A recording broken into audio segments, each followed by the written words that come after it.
Hello, sir. Hello. How are you? I'm doing well. When you're on book tour, the thing you want is you don't want any news getting in the way of your book. Right. So this is the perfect week to launch, we think. It's just absolutely. There's nothing like saying, hey, go buy a book while the world is on fire. And your friends are suffering out in California, and you're just like, oh my gosh. So yeah, it's perfect. Just perfect week. How was, I know you were out in Columbia last night. How'd it go? Columbia was amazing. Was it good? You know, I was at a Books A Million. We went to Books A Million headquarters. They said to us, hey, Wait, we want... Books A Million is headquartered in Columbia? No. The headquarters of Books A Million said to us, we want you to go to one of our stores. Oh, okay. And we said, anywhere you want. Tell me where to go. And they were like, Columbia, Maryland. I was like, that's what you picked? Like, I'm like, great. I used to live in Maryland. Let's go. And I thought they were going to put me in, like, who knows where, or like Poughkeepsie or whatever. And they picked right in our home, like not far from our hometown. The place was amazing. I had a woman who came I worked in a law firm for like 10 seconds one summer. And this woman came from 30 years ago. And she's like, you don't know me. I'm like, your name is Stacy. You had a Michigan poster in your law firm. And she's like, oh my gosh. I'm like, I don't remember. I don't forget anything. Oh my God, you remembered that? I remembered. I was so psyched. And I knew I was going to get it. I saw her and I was like, I'm going to get it. But they were great. And obviously, a lot of your listeners were out there, which was great. Awesome. And, yeah, they were super. So the book has been out. I know it came out yesterday. Oh, and in the front row, there was, I didn't say this because I didn't want to embarrass him, but there was a soldier, a military guy, who wrote me privately, said, I can't afford a ticket. And Maryland actually had a ticket. Tonight's free, but yesterday I had a ticket. I was like, come as my guest. So the guy comes. The book came out yesterday. He's in the front row, and he finished the book. Are you serious? And I'm literally like, thanks, that was 2 friggin' years of my life that you finished in like 9 hours. You know? I'm like, what are you doing? And his first question was like about the end of the book. I'm like, you cannot ruin this book right now. It was great. That's awesome. But I do. I love the book. It took me longer than a couple hours to read. Oh, well, let me back up a step. For people that have read it, are you getting the feedback that you had hoped for? Yeah, because everyone is like expecting, like, you know, it's JFK, so we get but it's the Jackie part of it that people are really responding to, and it's also the humanity of JFK, right? We turned the Kennedys into, you know, they've got it all, and they're handsome, and they're beautiful, and the perfect wife, and the perfect life, and the perfect hair, and they got the houses. And I think what this book does is humanize them and show you who they really are. And that's what people are responding to. So the two things that I like, number one is I love these conspiracy books. I love the story because it's stories that nobody knows. I've never heard it. But I like that it's written. And I do like history and I like learning things. But I like when it's done in a way where you feel like you're reading a novel, like a thriller, like it's and that's a credit to you. The writing is so good. Like, I would have loved history class so much more if you felt like you were reading an action story and not just somebody going on with detail after detail. And there's a ton of details in there, but it reads like an action story. Yeah, well, listen, I'm a thriller writer, right? So Josh Mensch, who, you know, full credit to him, he's who I write with and who I adore, and he's my, you know, one of my dearest friends. And, you know, let's just paint the picture for everyone so they have it.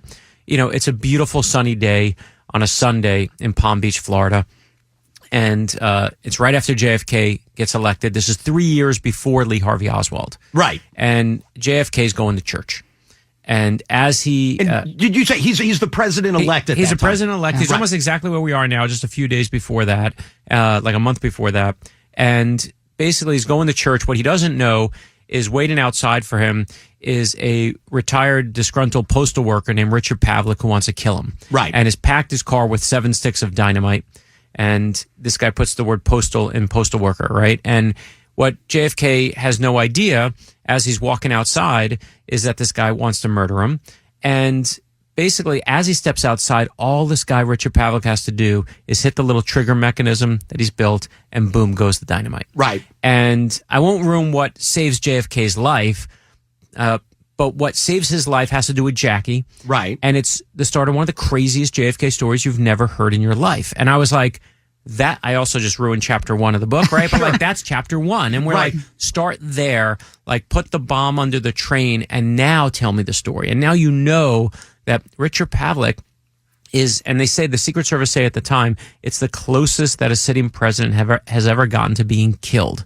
Right. And that's where we begin. Right. And I love you know, for me. Have you been to that house? Have you driven down those streets? Of course, I went out there. But, I mean, I went out there years ago. Zillow. Yeah, well, you want to buy it now? No, but just to see like what it looks like and everything. And it's been changed. But this house, I mean, the Kennedys obviously had a place. And let's talk about the reason why Pavlik picks Palm Beach, Florida. The Kennedys obviously have a place in Massachusetts. They have a Georgetown. They have a place in Georgetown here. But he's like, you know what? I went to see them all. And Palm Beach, Florida, that's where his security is the weakest. Right. And he's right about that. Yes. And the thing that's crazy is Pavlik, all he's got to do is just hit the little button that he's built.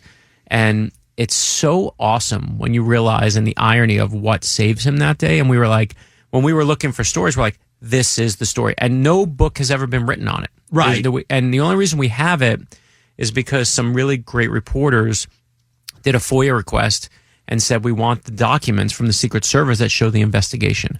And once we had that, we had all the real-time investigation. And we were like, we got to do it in real time. It happens quickly. It unfolds in a couple of days. And so it's really this ticking clock book about JFK. But you know what? You know what's crazy is you would think, like there was news back then. It wasn't like news didn't exist. Is when that happened, when all of that was going on, the reason it doesn't get covered is because of a plane crash, two planes colliding over New York and like debris raining down on like Staten Island and Brooklyn.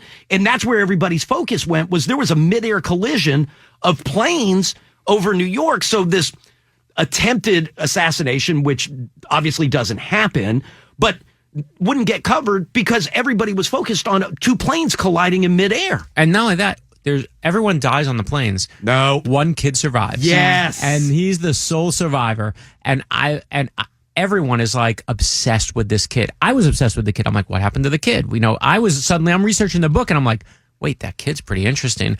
And it takes this JFK story from the front page the day it's about to break and puts it in the middle section of the newspaper, and it becomes a footnote to history. Right. Until Josh and I come and say, wait a minute, this story is fascinating. Let's pull it back to the front page. Do you want to ruin the what happens to the kid? The kid dies. Yeah, does die. like 24 hours I know, later. Yeah, he dies. I mean, if you're in a mid-air I love you're laughing at the mid-air collision. You're laughing at the Staten Island part, I know, but like, I mean, because it literally says like Brooklyn gets hit and and you know what? Last night, a woman in line in Maryland, she's like, when the planes went down, the plane hit my old school. Are you serious? And she was there last night. She's like, my mom used to tell me the story about this plane. And I'm like, are you in Staten Island or Brooklyn? She was in Brooklyn. Right. And yeah, I mean, this is just, it became the biggest story in the whole country. And the JFK story, went by the wayside. And I was just like, let's bring it back, baby. The other thing I like, you wrote in the notes, hold on one second, here we go. Mrs. Ellen Sherman, your 11th grade history teacher, wheeled a TV into the classroom and showed you your first movie about the actual assassination of JFK. And from that's where you kind of became a JFK guy. That's where I became a history guy. I mean, those days when your teacher wheels in, the projector and great day. Best day of great right? day. It's like that and an assembly. The two greatest days for anyone going to school. And she wheels it in and I'm like, oh, great, some stupid thing that we don't have to pay attention to. And she puts on a JFK assassination film that wasn't a kooky, crazy one that says everybody's trying to murder him, but it was one of those ones that asked the really good, still unanswered questions. What is Lee Harvey Oswald doing in Russia at the height of the Cold War? Right? That's a good question to this day. Right. And I remember watching that and going, oh, the government doesn't tell you something sometimes. And it really, I know it sounds silly and obvious now, but it just like shook the foundations of my brain. And that's where I was like, JFK became my first kind of thing to be obsessed with. I still speak to that teacher. She's in fact the one who we found a kidney for when she was looking for a kidney. Oh, no kidding, it was really? That teacher, yeah. Oh, wow. It was great. So we got to save her life with our Facebook page, but she was the one who unlocked that in me. But the thing that I like is like I'm not a JFK guy. I mean, I know the kind of the broad strokes of, right, the of hoity-toity, JFK. Right, exactly. Mr. Handsome, Mr. Camelot, and Jackie O. But I don't know anything about JFK. And so when I was reading, I was glad you put it in there to kind of set up who he is.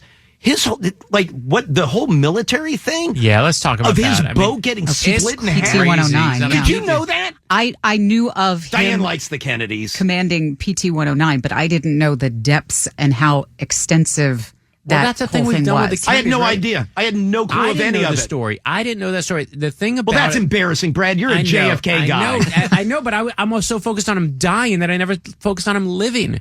And so what was fascinating is that PT-109 story, right? The guy is stationed in World War II, and a Japanese destroyer comes up, wrecks his boat. All of his men splits it in half. There's nothing left. There's like splinters and barely a couple things floating. And they're all like, we got to swim. There's one guy who's clearly unconscious, and JFK's like, put him on my back. I'm the best swimmer.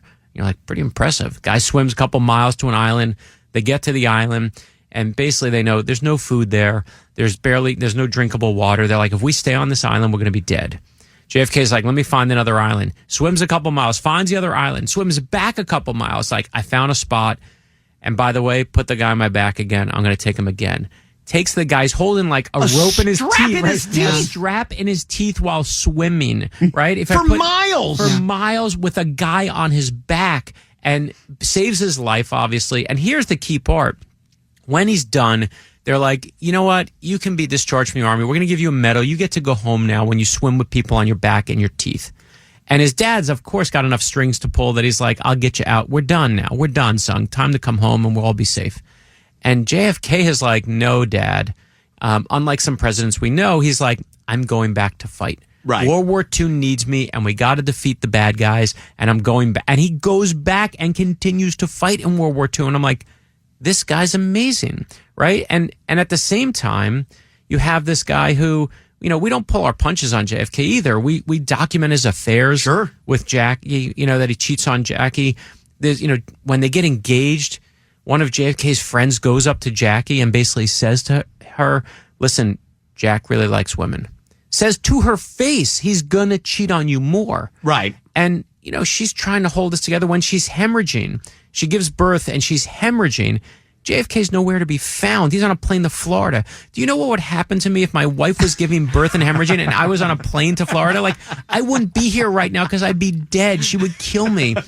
And she, the person who gets to the hospital first is her Secret Service agent gets there before JFK does. And this woman's holding it all together. And you got, it's one of those things where it's like, does that mean JFK's a really great, amazing person because he saved these people in World War II and, took us to the moon and unleashed all this hope? Or is he a reckless, horrible husband? Or is he a little bit of both? He's both. And of course he's both. And that's what the whole book is about, is showing the humanity and not just making everything perfect for them. Just going back to the part where he's in the water and he's swimming back and forth and getting everybody rescued. Two things. How awesome is it that writing on the coconut is how they end up getting rescued? It's like a Gilligan's Island. Yes, thank you. I'm literally like the skipper and the professor and Marianne. Like, that's all that's missing. I mean, he's literally, if he took a coconut and put a string on it, and then the skipper was on the other side. To a guy who can't read. He has a guy who can't read, doesn't speak English, and he's like, I'm going to take this coconut. I'm going to put a message on this. Take this coconut to your leaders. I'm like, this is never working. And it works and saves everyone. And you're like, he sent a message via coconut. It's the greatest rescue mission ever. And then I like to, and you'll tell me if this is right, every so often I like to find the part where I go, I know Brad's personality. I know this doesn't matter at all to the story, but because Brad at heart is a teenage boy who can't help himself, did this go in because of that? That it was important to you to point out the warning that Kennedy had received about the water, where you made sure you put in that barracudas could eat his testicles. 100%. I mean, when Josh is like, this is part about the barracudas could eat his testicles, I'm like, in the book. In the book. That's like anything that has like 69 in it and like barracudas eat your testicles makes it into the history book. Like, that's our measure. Like, Doris Kearns Goodwin has like, well, what footnote is that? And we're like, can the barracuda eat your testicles? So let's get back to the story, right? So like you said, there's this disgruntled postal worker who's up in New Hampshire, right? Belmont, New Hampshire. And he actually, before that, lives in Massachusetts. That's why he hates the Kennedys in the beginning. He thinks they bought their way into power. Right. And then he lives in New Hampshire. And he's Catholic. He's everything that it hasn't been. And I guess, listen, I don't know when he ran for office. I don't know anything about him. I didn't realize until you go back and read between he and Nixon it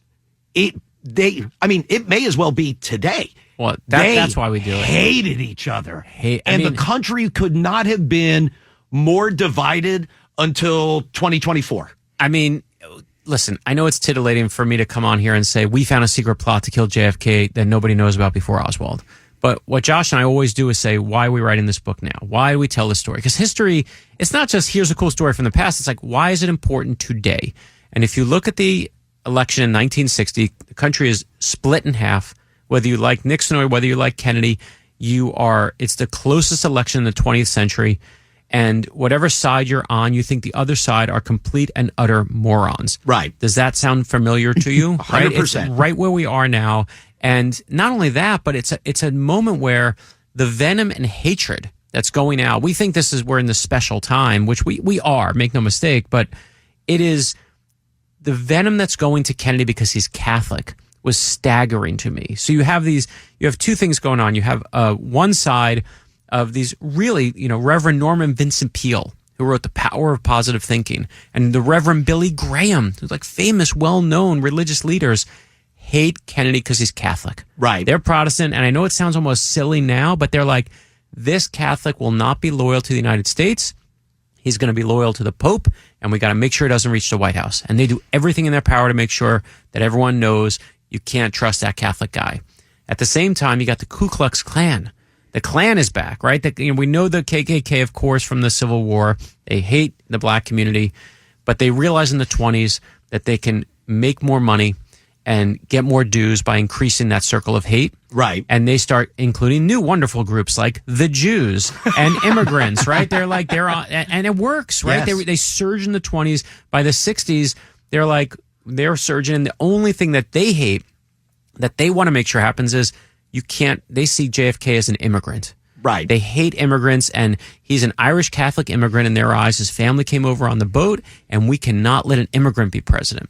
And you have these two groups telling you over and over, don't trust a Catholic guy. He's the first guy who's really getting that close. He's the second guy who ever runs who's Catholic. But Richard Pavlik is listening.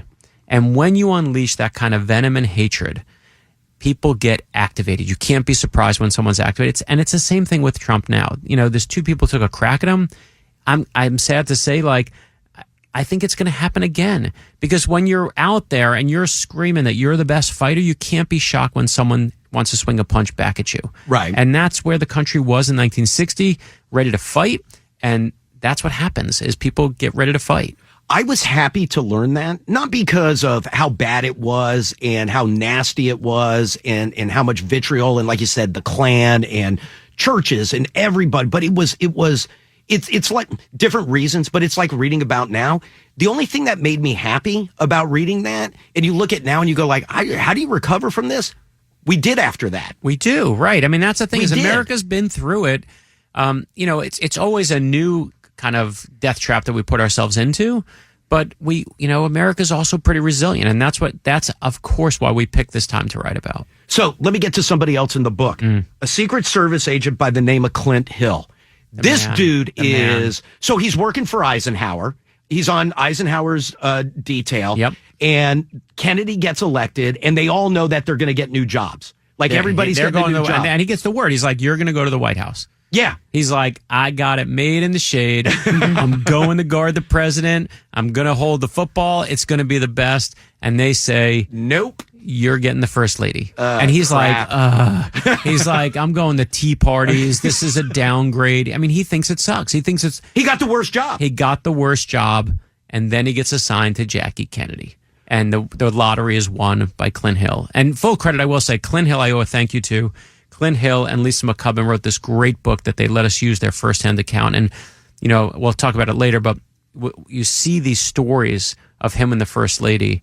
And obviously, we had never seen it. Even the assassination that we do at the end, the real assassination, we show you Jackie's view of it. And it's thanks to Clint Hill, who is smart enough to write it down when it's happening. Is he, what does he do now? He's just really old. He's 93. Yeah, he's really old. I mean, and that's what he does. I mean, he just came out with a book with Lisa, and she's written a couple books with a couple other agents, but he's amazing. And Clint Hill, when he's assigned, they pick him because he's got young kids and Jackie's about to have another young child, and they think, okay, you're going to get along. Right. And Jackie wants no part of this nonsense. Right? No, she hates it. She's like, she hates it. And I always tell my kids, if you think it's cool, it's cool.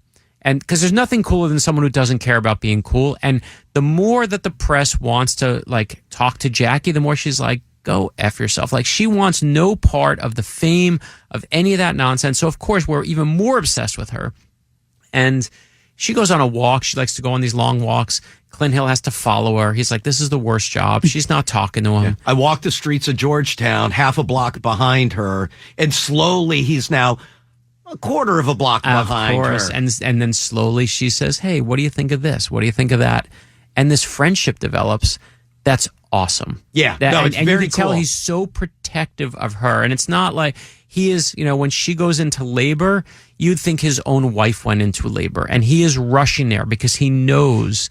And one of my favorite scenes in the whole book is when Jackie basically, she gives birth, she goes through the christening, everything's a disaster. Like, she's hemorrhaged. JFK finally gets back. They're like, okay, we're going to have the christening in the hospital, and then you're going to get out that day, and we're going to go to Florida. And by the way, that's the only day where Mrs. Eisenhower can meet you, so First Lady can meet First Lady. What a real treat Mamie is, huh? Mamie Eisenhower. So, like, when Jackie Kennedy's coming up in the White House, I feel like it's like that moment when you meet Hannibal Lecter for the first time, right? The doors open, and, like, there's Mamie Eisenhower, like Lecter, and all it's missing is like the Chianti and the fava beans, right? Like because Jackie's like, pale as could be. Right. She's just given birth, right? And they're like, remember the day your wife came home with your newborn child and they said, let's go to a public event, honey.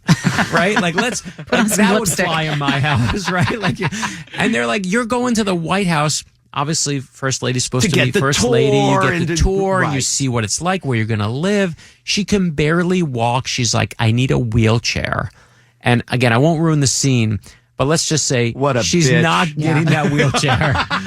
And Mamie Eisenhower is like, for a woman that you've never probably thought much about, you're going to hate so quickly. Oh, my God. It's the craziest story, right? Like, and I'm like, and Clint Hill, you can tell, just feels so terrible, and he's so protective of her. And again, it's one of those things where you're like, this is the White House and all these. They're all human beings. They're all people, and they all come to life. And the other thing, just talking about Clint Hill and like him always being there with her, like you mentioned, like she's giving birth and he's got to fly back when she has the stillborn. The JFK's on a yacht. And like his friends have to go, you should really go back. Right, and he's like, I'm getting ready him to get laid. Right. And they're like, no, jackass, get back. Your wife's giving birth to a stillborn baby. You should go home. And he's debating it. When we were doing the know. book, Josh had I'm not joking, and because he was just trying to like not be salacious about it. And I think it's important, but he had this whole kind of chapter of all of his affairs, like all the affairs JFK had. And when I got to the chapter, when I was looking, I'm like, this isn't a chapter. There's so much here. And you see, we've obviously turned it into multiple chapters because each one of them, each of those stories, right? You're on a yacht. Your wife has a stillborn child. And someone says, first he's like, should I go back? Like, and you're like, and then they got to say, you need to go back, dude. You're not going to survive this one. And again, that recklessness that he has, I don't know if it's because he's JFK and he just thinks like, man, I'm the best. Or, you know what? Like, I didn't die in World War II. I'm pretty bulletproof. Nazis couldn't kill me. Japanese couldn't kill me. Like, I'm going to live forever. And he thinks he's going to shout fame, but he just, that level of what he's bringing to this He just likes the bagoon. He loves it. Doesn't like it. Clearly loves it. Right? And good at it. Like, there's a section of the book that talks about how good he is with women. And we got all these women who say, like, I've never had anyone who looked at me and all I wanted to do is look back in this man's eyes. Right? And you're just even like... people who were like, I hated him. I hate this guy. And then he looked at me and I was like, to sleep with him. Take my clothes off. Here I go. And you're like, no surprise. And when you read it, you're like, he is kind of hot. And you start getting wrapped up in it. And, there's that, he's got the Kavorka. He just does. And we were like, we got to put these scenes in so you see what Jackie's contending with. I also like that for as rich as they are, nobody in the Kennedy family carries cash. Oh, that's the best, right? There's no, and not only that, but his Secret Service But agent. they're borrowing. Hey, Hill, do you got any cash? They literally go up to him, and she's in the hospital. He's like, I don't have my purse. And they're laying out money for them. And I'm just like, does anyone write that down? Like, there's no ATM. Like, what do you do? And they don't care. They're just like, I love that JFK, listen, when Eisenhower used to get off the plane, they say, sir, you're going to get off the plane, you got to get in the car. And that's the schedule says that. So Eisenhower gets off the plane, gets in the car. JFK gets off the plane. He's not the 50s. He represents the 60s. So he gets off the plane and he sees all these people who are waiting for him at the airport. They're all waving at the fence. So what does JFK do? There are people there, baby. There's babies to kiss. There's babies to sign. Whatever you do with babies, I'm going to go do it. And he beelines to the fans. And the Secret Service is like, oh, crap, what do we do now? And they're like, well, go protect him. And, he's a different mold than Eisenhower is. In fact, when they get to Florida, the Secret Service are guarding them, and they're in the Florida heat, so they're sweating. And JFK looks at them, and he's like, what size shirt are you? Goes into his house, brings out like a short sleeve Hawaiian shirt. And these guys haven't been guarding him for like 24 hours, and they're wearing his clothes. Right. Like, the guy's a charmer, right? You like him, even when you're mad and you're like, man, he's cheating on his wife. He's full of charm, and he's just not your dad's president, which is why people love him. Hey, the other thing, and again, I don't want to give away the attempted assassination, that the first one, right? Yep. But and that story is amazing in and of itself. But I mean, obviously, it's not successful because we know we know what happens. What Pavlik does right after that. Holy, that's a massive story. Yeah, it is. And here's the other thing that Pavlik is interesting, because again, I don't want to ruin that part, but Pavlik, you think like you're the guy who's walking around with 7 sticks of dynamite, like you're the bad guy, which was legal, right? Which was legal. Right? It was the thing legal. is now we don't let people buy 7 sticks of dynamite without ratting them out. Is it because of that? A lot of it is because of Oklahoma City. We report you because of that, but yes, part of it is they see him buying sticks of dynamite, and they're like, wow, you bought one yesterday, and you just bought another. What are you doing with those? And he's like, well, I'm exploding tree stumps, because apparently that's how you get rid of tree stumps. If you can't dig them out, you blow them up. And he's like, when you look at the dynamite that he needs, it's like he could take out a forest, right? And they're just like, well, I guess he's got a lot of tree stumps back then. Let him go. And you're just like, what? Who's like watching things, right? But what's crazy is the last thing he does before he heads to Florida to kill JFK, and you think this is the bad guy. He's going to twirl the mustache and unleash the laser sharks. But the last thing he does is he donates his home to like kids who are needy and need the money. And you're like, that's a kind act. And it's just so complicated, right? Like, you want to hate the guy with every fiber of your being, but he's like, I know I'm going to die. I'm going to my death. I'm giving it all up. My house is useless. So let me make sure the right people have it. And you're just like, again, the humanity just shows itself in places where you least expect it. And what he does, and again, I don't want to give this part away, what he does when he gets out of jail. But also, let's talk about why he gets. I can say why he gets out of jail. He gets out of jail because he's obviously a little, he's nut, crazy. Right? He's crazy, and they're trying to figure out what do you do with crazy people. He's in jail for 3 years. The reason he gets out eventually is because of a bill that JFK signs to be nicer on crazy people. So the guy who he tries to murder passes the bill of why he gets out of jail. And he still wants to kill JFK. He comes out and he's like, someone said to me yesterday at one of the Q&As, and they were like, do you think that, how do you think he felt when JFK died? I'm like, I don't think he was crying, No, not at all. Not a bit. Like, this guy still wants to kill JFK. He hated a lot of people. He hates a lot of people. He hates everyone, especially people who are the reason he got caught. Right? And the thing is, when we research this, like, I speak to the Secret Service, I always talk to them and try and get a sense of this. And this was, years ago when they taught me this, but when they look at people who kill the president, they fit into 2 categories, right? There are hunters and there are howlers. And a howler makes a lot of noise. A howler's like, I'm coming to kill you. I hate you. I'm coming to get you. So the out loud, I hate the president. I'm going to go kill him. Right, Here we go. Those guys. But they rarely take action.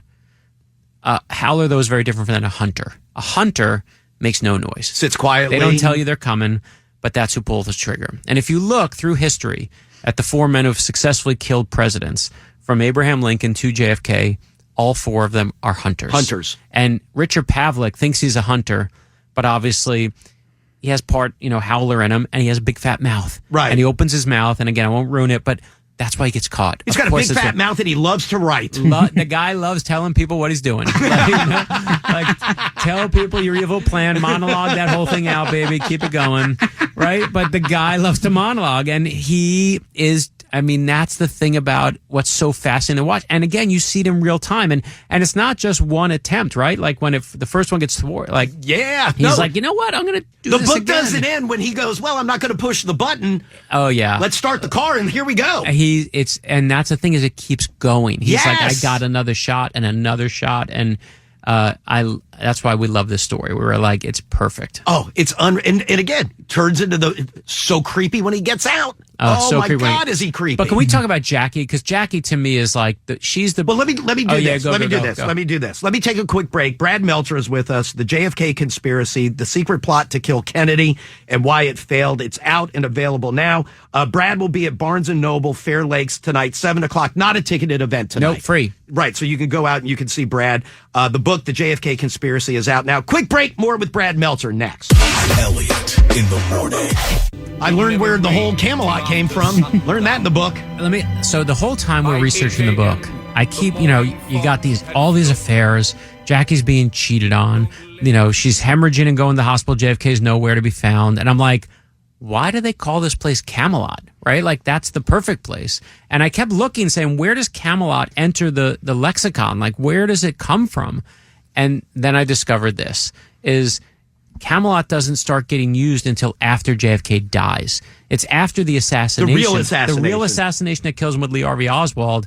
After that happens, Jackie grants one interview. She has this reporter from Life magazine come to her house late at night. He's there until after midnight. She's writing the thing with him, and she tells him this exclusive story. And she says, when JFK was alive and they were in the White House, and his back was hurting him and he's in all this pain, that the one way she'd calm him down is play that song you just heard about his favorite place. She'd go to the record player and put on this record about a place called Camelot. And Jackie, at the start of her career, was a reporter. So she was a member of the press. She was hounded by the press. But make no mistake, she's a master of the press. She's the one who put it in the lexicon.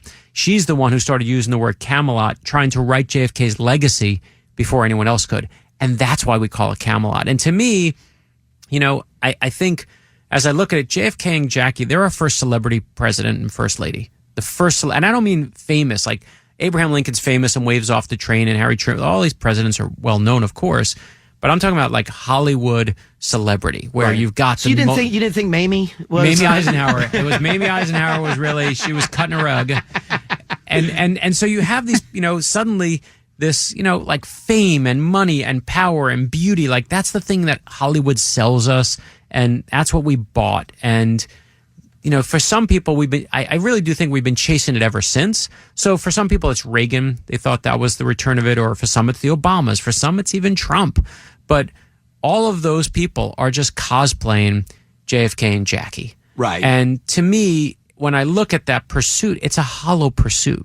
It's a nonsense pursuit because Camelot didn't exist. It wasn't real. It was shiny on the outside, but it was nonsense. And to me, the only thing that JFK, I think, did really beautifully and correctly, I will say what the best thing he did give us hope. Right. He came into that moment, and we can say, like, if he didn't die, would civil rights have moved forward faster with LBJ, or would the Bay of Pigs not happen? You can argue about all those sliding door scenarios, and who knows what would have happened. But boy, this guy came in after Eisenhower leaves, and the 50s turn into the 60s, and he just is like, we're in this together, and we can do this, and hope is something that works. And that's a beautiful idea. And that's, to me, what we should be chasing rather than the celebrity culture that we now currently chase. I'll tell you, I'm glad that you do, even though the book is about the failed assassination attempt, I'm glad that you do write about the actual assassination, because you learn stuff in there. And it's a great view. I mean, it's the view of Jackie, right? It really is. And it is, and I love, that was my first entry point, is the real assassination of JFK. And I'm like, when we did the first conspiracy about the secret plot to kill George Washington, we know how to end, right? We win the Revolutionary War. When we did the Lincoln conspiracy about a plot to kill Lincoln, again, we won the Civil War. We don't, even though he died, that's not his ending. Winning the Civil War is. Nazi conspiracy, we beat the Nazis. That's the ending. We win. But for the Kennedy conspiracy, you can't talk about Kennedy and his beginnings without talking about his end. His end is so brutal and it's so transformative that we knew we had to do the real assassination and give people a real look at it. And to me, it's one of the crazy. I'd never seen Jackie's point of view, and it has details in there that are unbelievable. Like you'll never forget. It is grim. And it is her first-hand account of what happens when her husband's brain is spattered all across her beautiful pink suit. It's incredible. And by the way, I mean, yes, that part's horrible. That's not even the worst part. No. That's not even the worst part. It's in the hospital. When she's in the hospital and she's pulling those gloves off in the ring. And those scenes are... how about her climbing on the trunk? Literally, I don't want to ruin it because you got to feel the whole... It's unreal. It really is. It's unreal. And again, thanks to Clint Hill, that we have that, point of view that we can tell this story. And it is worth telling because we've turned it into this cliche, right? We've turned it into this thing we just accept. And the brutality of it is amazing. And it also, especially when you look at what this woman, Jackie, was holding together, literally holding together in that metaphorical sense in her marriage and then physically at the end of her husband's life. And I don't, like I said, I'm not a big Kennedy guy. I don't buy into all the conspiracy theories about he got shot. I mean, at least that's what I would, he got shot. Oh, he got shot. Make no mistake. That's not controversial. Well, no, it's covered in the book. So like that part, but what is and I don't think it's part of the conspiracy theory of how many gunmen and all that. Is there a bizarre story with his brain, though? Oh, yeah. Not only, but we are the ones who we found this out when we were doing Lost History, our TV show on History Channel. And this is true. After they, when he's shot, they obviously have the body, but they take his brain out of his head in the autopsy. And they put it in a metal container. And then they take that metal container and it goes to the National Archives, where I sit as a board member now. Yeah, right. Okay. And I can tell you that it was sitting there until Bobby Kennedy requested, and his secretary comes and then takes it out of the National Archives. Like, again, there are great things to check. If people think of the National Archives like a library, like I will take one copy of the Declaration of Independence, please, as if you'd like take that home with you. But can you imagine going in and be like, I'm here for JFK's brain, right? Like that's the craziest library of all you've ever heard. And she takes it out, and then no one knows what happens to it. And the brain goes missing. Literally, the attendant goes and gets the silver bucket, the Home Depot bucket. Here you go, and here's your brain. Here you go, Bobby. Here's your brother's brain. And the thing is you think like, what is he doing, making a Frankenstein monster? Like, but the reality is, and what I do believe is true is, the rumor is he took it, put it in a helicopter, flew it over the ocean, threw it in the ocean. And the reason he did that is because he didn't want people experimenting on his brother. Right? He's protecting his brother. Like, your brother just died, and you don't want them exploiting his body parts for whatever stupid reason you're going to have. And you know what? I believe that. If, God forbid, something happened to my sister, I do everything in my power to make sure you are not messing with her or anything that has to do with her. But it's a crazy story, right? Well, the story's unbelievable. I never heard that before. Well, and the thing is... except obviously when I watched your show on TV. No, naturally. That other time. But to me, the Kennedy stuff, all of it is, it's so, the stories are wild. But if you want to know who killed Kennedy, because let's talk about it for a moment. Like, what I love about it is if you look in the 60s and you want to know who actually killed Kennedy, it's the height of the Cold War. So who killed Kennedy? We blamed our great enemies at the time. It was the Soviet Union did it. The Cubans did it. So people thought that in Dallas that it was the that was the first people, the first ones, right? That was the first thing we pointed the finger at. And in the 70s, as Watergate happened, and Richard Nixon is blamed, and we start mistrusting government and distrusting it at new heights. Who killed Kennedy then? We're like, government. Inside job. Government did it. CIA did it. LBJ did it. In the 80s, the Godfather movies peak. Who killed Kennedy? Mafia. The mob. The mob did it, right? So if you want to know who killed Kennedy, Pacino I think did it. But if you want to know who killed Kennedy, it's decade by decade whoever America's most afraid of at that moment in time. Right. And the Kennedys, all conspiracy theories are like this, but especially the Kennedys, they are mirrors. And we hold them up and they show us our fears. And they show us our hopes and they show us what we want. And that's why the Kennedy story is always worth telling, because it's not just, oh, here's a salacious story that has all these affairs and this giant murder, which I'm sure we love it because of that, because we are just a cruel, people, but also because it is us. That is, sadly what we chase to and aspire to, and what we push back and fight against. But it's all there in one little 3-year window. Has anybody from the Kennedy family read the book? I don't know yet. I know someone who works close with LBJ. I'm going to see her on Thursday, and I can't wait to see her. Her dad was a big shot in the Kennedy administration, and she's like, can't wait to see you. And I know what that means. Oh yeah, and she loves our. She's Mamie's pissed. Yeah, I was going to say the Kennedys, I think, would be fine. Like they, we do them. But yeah, I don't think Mamie Eisenhower's kids are. Mamie, listen, Mamie, if you deny someone a wheelchair, like I can't. I'm trying to protect you, Mamie, but there's only so much you could do. All right, now a couple of other things. The and I don't want to rush past this one. Brad, it is so good. And again, I'm not a JFK guy at all, but it is so good. Are you going to do another conspiracy book? Yes, we're doing them. So Josh and I will not do it together simply because he is doing his own book now, and I want him to promote his own book. So we may do another one day. I love him. He's my dear. I just saw him on Monday when we launched the book tour. Wait, so are you doing it with somebody else? Yeah, I'm going to do it with someone else. It rhymes with Smelliot. What are you contributing? I was just going to say, Diane, can you imagine I would say right now, go on my Twitter account or on Facebook, where the blank conspiracy, it's me and Elliot, what goes in the blank? That's the caption contest for the day, right? Like that. Just fill it in, baby. I don't know, but I want to be a part. I want to be a part. You're hired. Like I read like all the thank yous. You're like, oh, my dear friend Mensch, and I love him. I'd be like, it'd be nice. His name is Mensch. Yeah, I know. I'm Jewish. That's the only reason. I mean, when they said, "What about Mensch?" I'm like, I don't. Hired. Right? Like, it's just the greatest. I mean, it's perfect.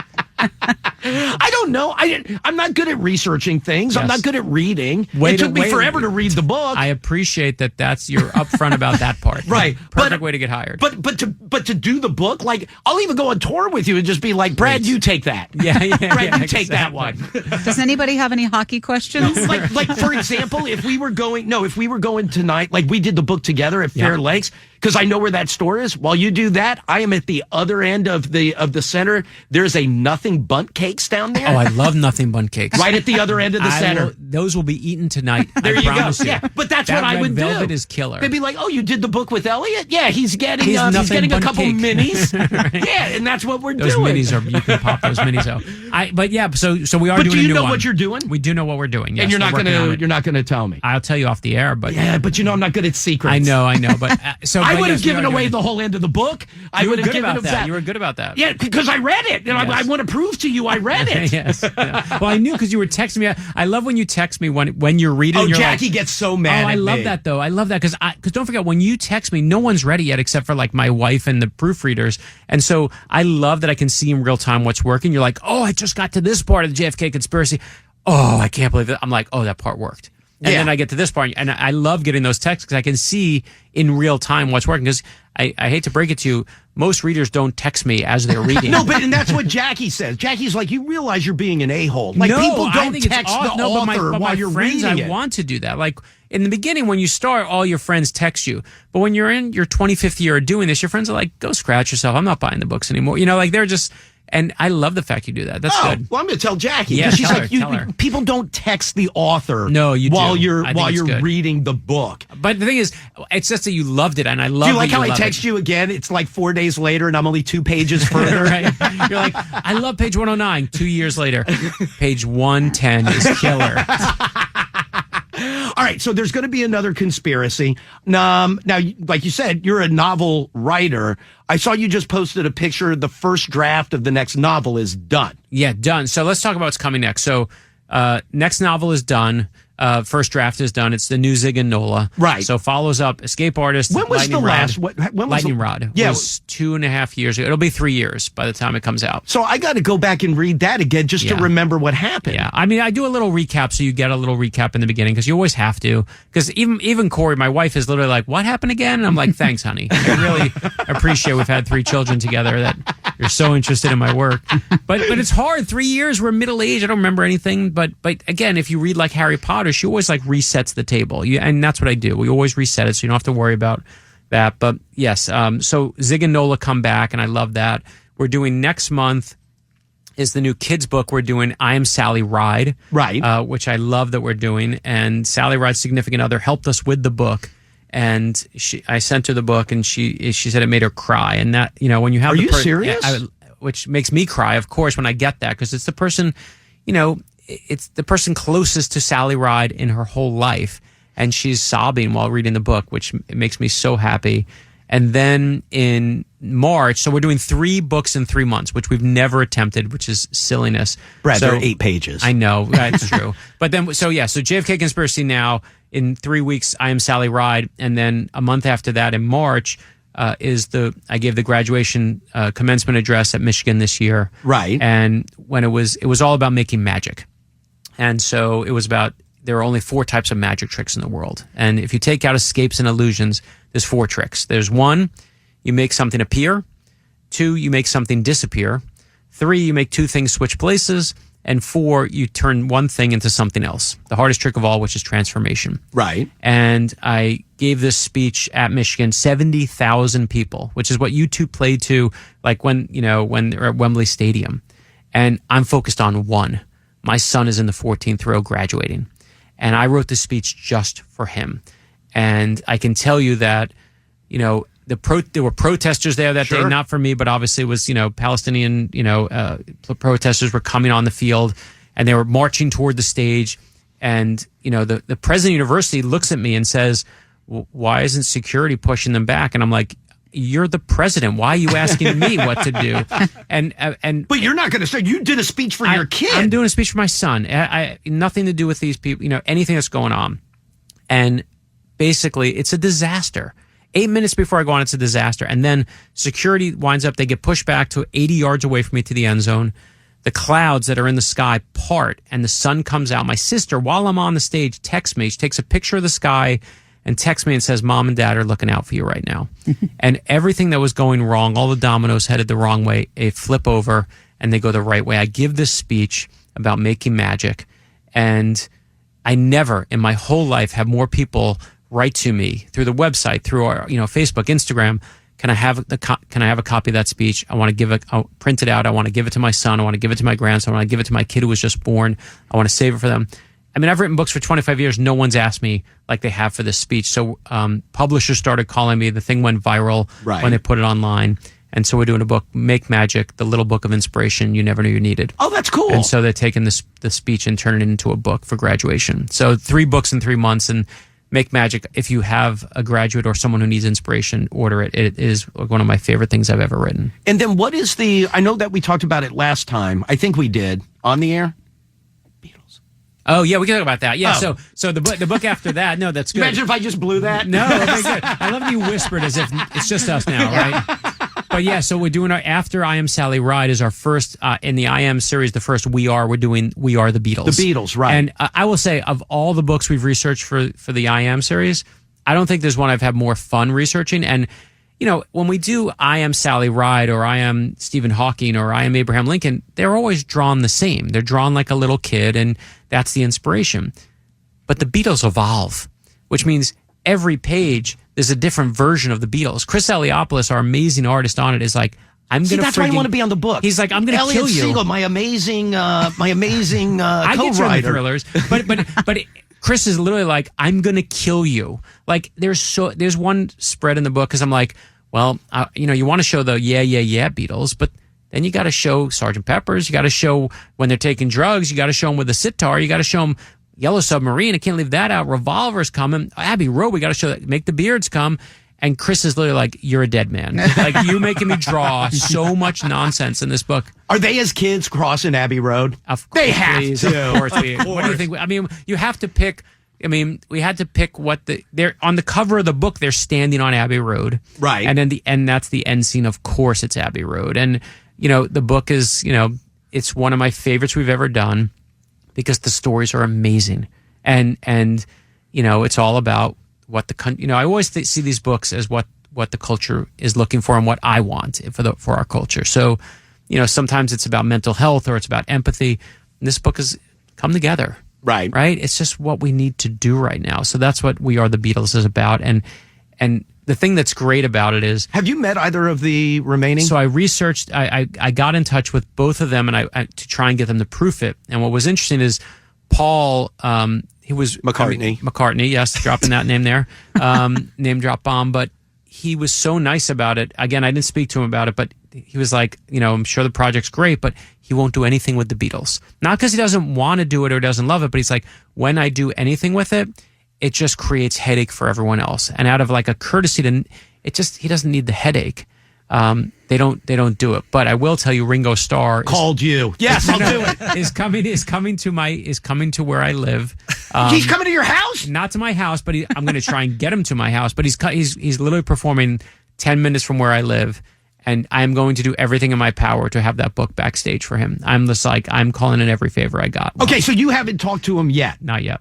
Dude, how awesome is that? But we did have the lead. I mean, we did have the leading person who has written the biographies of the Beatles. Right, is this amazing guy who proofed the book for us? Because I can't hold myself as the expert. We find the best expert that's out there, and he was like, again, this book really moved me, man. It's like these stories. It's not me. It's that Paul and Ringo and John. Their stories are amazing. George is amazing. He was Wilbury. Was traveling, but. When we tell these stories, you realize you love these people for a reason, and it's not just because you like the songs, but because it's you want a part of what they stand for in your life. There's an emotional component, and boy, does the world need to come together right now. Right. So We Are the Beatles. Wait till you see. I think of all the kids' books we've done. I think you're really gonna know which one. I know you like Jackie Robinson. I know it is the best one. It's a good one. Well, the thing for me about it is Jackie Robinson's daughter proofed it, and the Dodgers, they read it every year on Jackie Robinson Day. It's awesome. And I have video of like his grandson and his son reading our book to like kids in the inner city, and you're just like, it's crazy. Can you get Shohei to autograph one? Yeah, no, that's I'll get right on that. That's why I wrote the books, just to get. The funny part was there was it was like there was some famous quarterback who was like contacted us. I'm trying to remember who it was. I'll remember this. And my son is literally like unimpressed with anything I do, but some big giant star was like, oh, I love the kids' books, and my son is like, are you kidding, Dad? Like, he was like, I'm like, why are you mad? And like, this is a good moment for you. All right. Brad Meltzer's The JFK Conspiracy, The Secret Plot to Kill Kennedy and Why It Failed. It is out and available now. The book is great. It really is. Appreciate it. Tonight at Barnes & Noble, and then afterwards at Nothing Bundt Cakes, starting at 7 o'clock. Free event. No tickets needed. You can go out and see Brad. Brad, as always, I appreciate it. Thank you, my friend. Love you.